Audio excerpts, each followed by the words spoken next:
Hello, class. As you work through the turkey gobbles and temperature activity, there's a few pointers that we need to kind of take care of before you read through everything and answer the questions.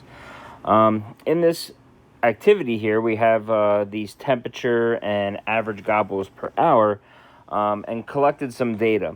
So the one thing as we look at our ordered pairs from the lesson yesterday is they're not just numbers. In this situation, we're actually going to be comparing our X and Y's, with our X being our temperature and the Y being the gobbles.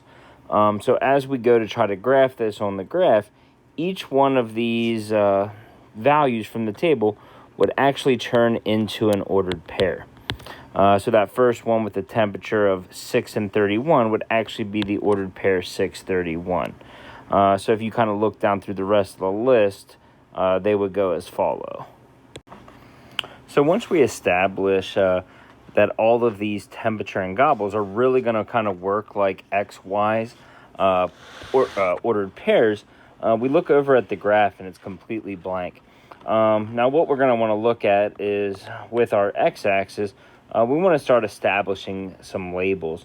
So what we can look down here is kind of put our temperature in Celsius on the bottom, and then we could have our average gobbles kind of on our y-axis. And it's going to work the same way.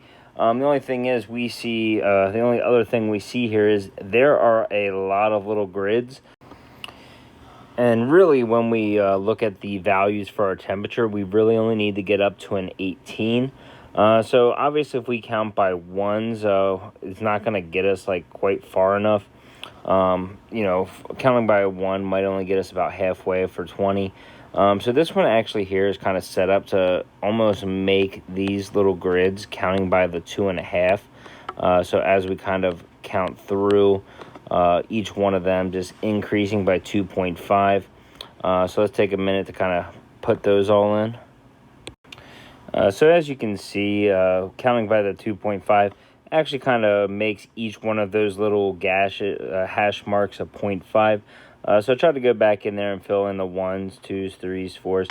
A lot of those whole numbers that we're going to need to use to graph these.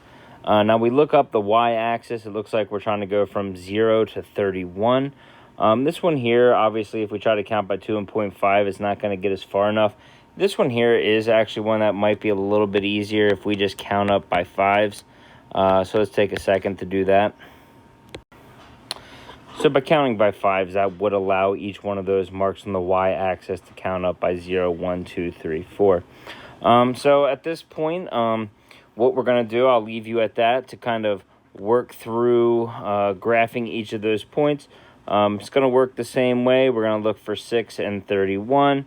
So we're going to look along that x-axis and find the 6. And then we're going to kind of work our way up that 6 mark until we get to 31. So we're looking for a point right about there. So continue that process and work through them and answer those questions. And before we kind of stop the video, let's look at the next page. And on this page, we are now looking at comparing two different sets of turkey gobbles.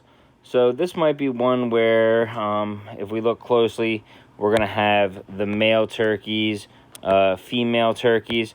So unless we use some type of colored pen, we might want to have a little key up there. Maybe you use dots for the males, and we could use just an X on a point for your females. So that just might be one way of kind of tackling two different sets of data on the one graph. This one here, again, with the numbers we're dealing with, looks like we could use the 2.5s along the bottom and then the 510 counting by 5s across the top.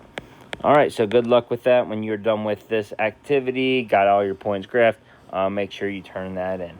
All right, good luck and have a good class.